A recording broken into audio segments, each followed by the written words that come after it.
Who was Jack Carington Smith? Well, when he died in 1972 in Hobart, he was certainly Tasmania's most respected and important painter, and was indeed a painter of national stature. He was born in Launceston in 1908, one of 6 children. It seemed natural that he would enter the family business, but he was determined to become an artist. As a lad of 17, he went to Sydney, enrolled for art classes at East Sydney Technical College, and in 1936 he became the first part-time student to win the New South Wales Travelling Arts Scholarship. This took him to London for further studies. The young Tasmanian studied under leading teachers at the Royal Academy School. He was inspired by the paintings of Wilson Steer, Augustus John, Sickert, and others of the post-impressionist movement in England. Their work touched a response that was never to fade. The watercolours of Claude Lorraine enchanted him, and he remained a disciple of Claude throughout his life.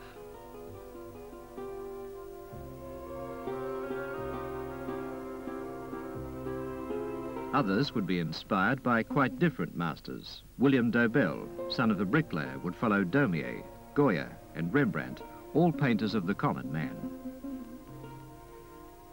Dobell's portrait shows strong links with his chosen masters. Billy Boy is a typical painting of the kind of man he felt at home with. Carington Smith would paint people from a quite different stratum of society. Both men were to achieve fame as portrait painters. To see the reasons for a painter's choice of subject and direction, one must go back to his beginnings. Carington Smith's childhood was spent at Beulah in Launceston, home of the family for almost a century. Since those days, the grounds have been reduced by the encroachment of suburbia, but most of this fine old 16-room house remains as it was. As a schoolboy, Jack often cycled out to a friend's home in the country, where he met the aged and venerable Tom Roberts, often called the father of Australian painting.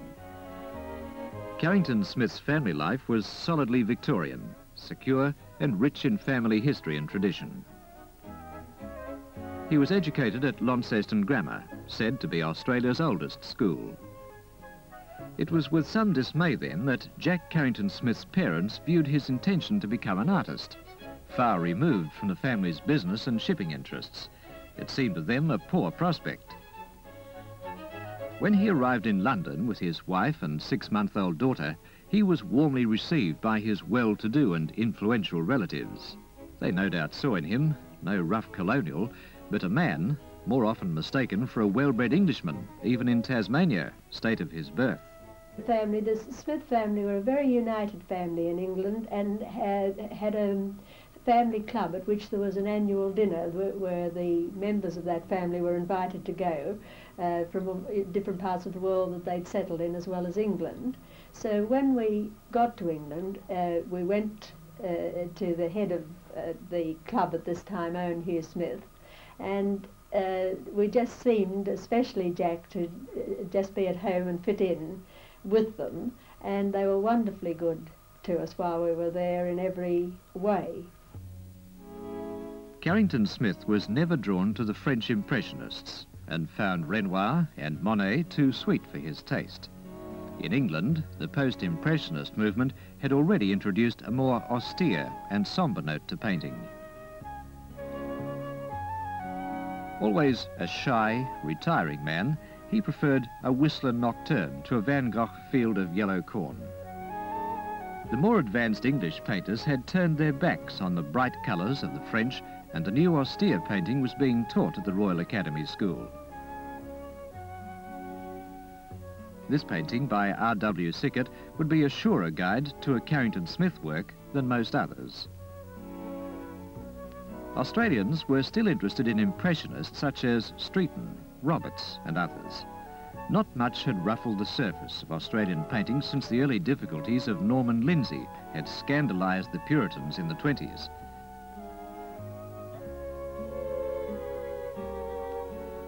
The court case involving William Dobell's Archibald Prize was yet to come, nearly 5 years away, when Carington Smith returned to Australia in 1939, and the first important French exhibition of modern art was not to reach Australia until 1953. In Australia, after 3 years' absence, he found himself regarded by some as a vigorous young modern, by others as a heretic. After a one-man show in Sydney in 1939, he accepted an appointment as head teacher of art at the Technical College in Launceston. A year later, he was appointed head of the art department at the Hobart Technical College. Apart from 2 more visits to Europe, he was to spend the remainder of his life in Hobart to conclude his teaching career at the Tasmanian School of Art. Besides his secure place in the art history of this nation, his name appears in many national and international publications. He's one of the very few Australians ever to have been made a Fellow of the International Institute of Arts and Letters in Switzerland. We may wonder then why his name was not better known to the Australian public outside of art circles. Shyness alone would not account for this, because like most artists, Jack naturally wanted recognition for his work, but almost everything he did seemed to defeat this. His choice of Tasmania as a place to work must have seemed almost a withdrawal to those who regard the larger cities as the centres of art. Hobart was, and perhaps still is, regarded as being rather off the map. Carington Smith remained unmoved. He lived on the beautiful foothills of Mount Wellington and became increasingly concerned with his simple aim, painting with a timeless quality. Most of the nation's young painters were going in the opposite direction, excited by change and novelty.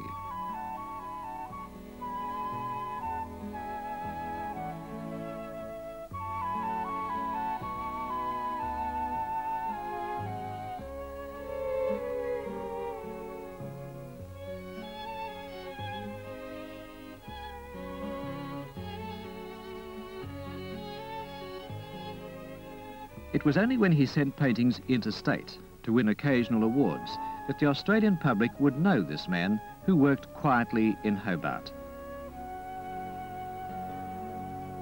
And yet his decision to stay in Tasmania may have been the wisest, because at least living in Tasmania, he'd be free to develop his ideas along his chosen path and not have perhaps the pressure and influences that he may have felt had he lived in one of the larger centres. Gradually, Carington Smith retreated into his own introspective private world. Perhaps for this shy man, only his family and his students saved him from becoming too withdrawn from others.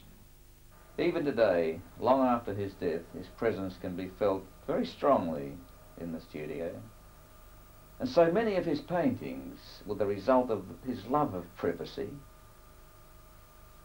the intimate bond he felt with all the materials he used, and particularly the views from his studio window shown in this painting. His self-portrait reveals behind this gentle and self-effacing man a surprising strength and hard core of self-discipline. He had an air of certainty that was quite unself-conscious. He believed without question in his own aesthetic judgment, which sometimes infuriated those less certain of theirs.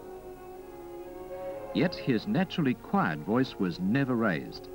This ambivalence of personality shows clearly in a withdrawn, almost remote stare of the eyes cloaking an inner passion and an iron will.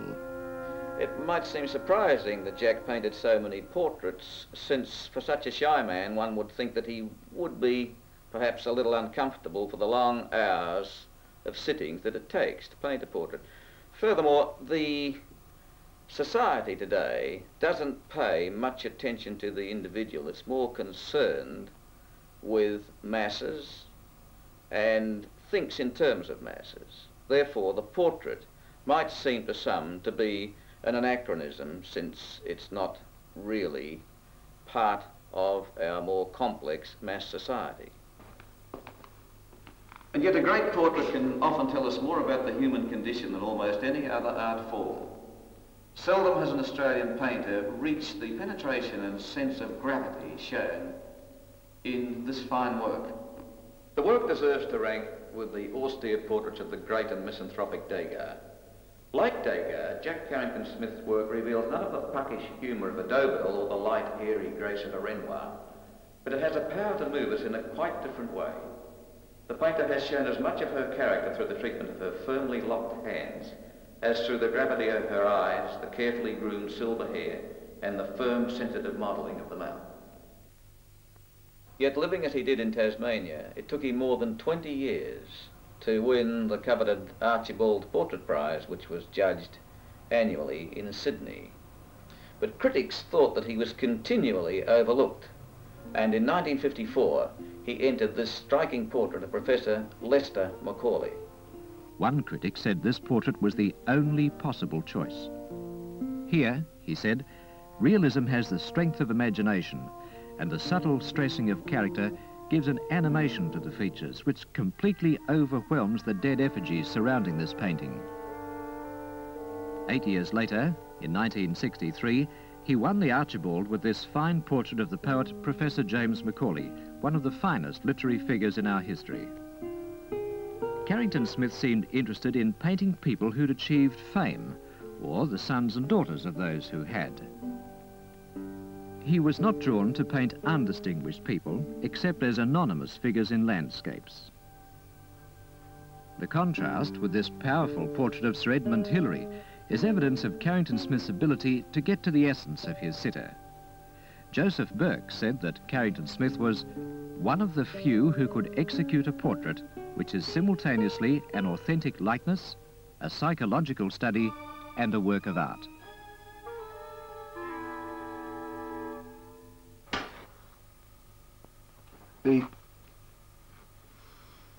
He has attracted, of course, the respect of leading artists because they see the sensitivity and power of his work. Some of his early paintings of Sandy Bay, near his home, are most revealing of the influence of the work of Wilson Steer, an English painter he much admired. The colours are subdued deliberately. Nowhere in these paintings is anything allowed to disturb the tranquil scene. They belong to the golden days of rowing boats and sailing vessels, before the outboard motor and water ski began to dominate the scene. Often these paintings were developed from small sketches done on the back of envelopes or scraps of paper he found in his pocket. He would get off the bus on his way to the art school and walk along the waterfront for an hour before he'd go to class, observing. And he'd do this every morning. Jack Carington Smith had a profound respect for the academic fundamentals, the five-finger exercises. But at the same time, although he was very dogmatic about or very sure of his own work and the direction in which he was moving, he was very sympathetic to any student who didn't agree with his ideas.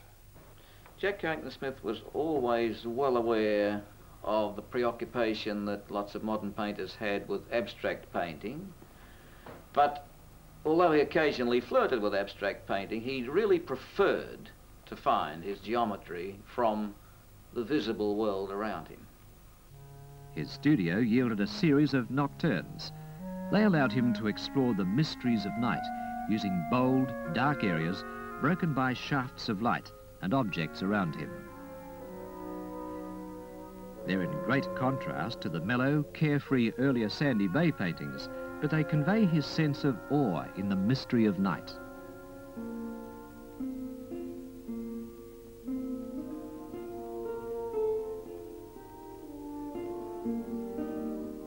Carington Smith was essentially a painter of serious subjects. All here seemed to brood upon the power of darkness, the love of privacy, introspection, and that beyond this earth lies a void, endless, timeless, primeval.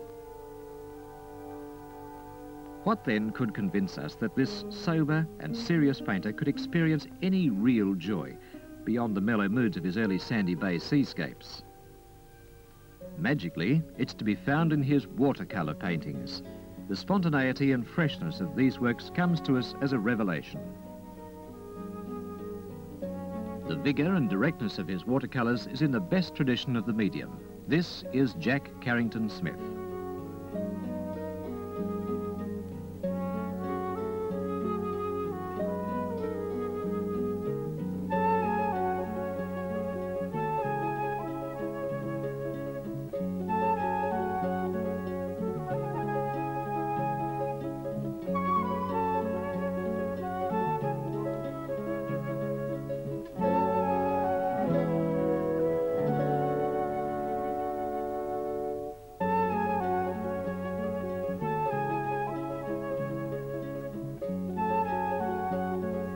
Bruny Island was his chief inspiration for this lively medium. It was the site of his weekend house, where he spent many long, productive holidays with his family. The outback Drysdale, which is considered typical Australian painting by so many, is as foreign to Carington Smith as the Go-By Desert. He didn't love a sunburned country, he loved a lush green island. He loved the tidal patterns at Simpson's Bay in particular, and he would go out in the evening, probably having been out in the morning, looking at spots, and he would go back to the same spot again and again and do it in different ways.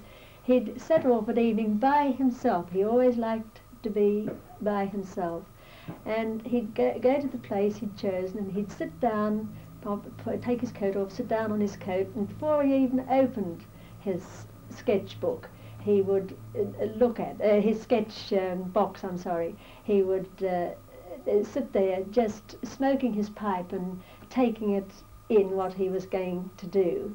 And then he'd open the box, take out perhaps a reed pen, pencil, sketch in quickly what he was going to do. He never fiddled with the painting. He went straight out, or it would be done again altogether. He never altered it or fiddled with it in any way. It's certain that his watercolours are among the most vital of all in the long list of Australian painters using this medium. Drawings of his family evoke the same feeling of intimacy conveyed by the watercolours. From the tender insight shown in these drawings, it's hard to see where Carington Smith would be concerned with the often abrasive and demanding precepts of abstract art. These paintings are only abstract in the sense that they are abstracted, even extracted from reality. These sketches show the reflections of glass bottles and subsequent development into a large oil on canvas. Apart from the watercolours, it's still to the portraits and landscapes that we must turn for a glimpse of the convinced and convincing Carington Smith. This double portrait is seen as a reflection of the sitter. An elegantly drawn profile marries superbly with the full face. Subject is Hester Clark, close friend of the family. Painted in 1944, this beautiful portrait of Hester was entered for the Archibald Prize. The sensuous feeling for colour was a rare departure for Carington Smith. Less beautiful but compelling is the painting of the same subject 10 years later. Its icon-like austerity and presence won for it the Australian Women's Weekly Prize in 1955, then the world's richest. He always said that no man can escape himself in his painting. Again, his self-portrait shows the deep spiritual quality that unites his portraits. The archaeologist and writer Leslie Greener, whose haunting presence moves us to wonder at the nature of the man the painter has so penetratingly observed. Or Carington Smith's predecessor at the School of Art, Lucien Deschenaux, scholarly, ancient, and with cupped hand to his nearly deaf ear. These men have all vanished from earth. Their spirits linger in these paintings, as they will always, if from the hand of a master.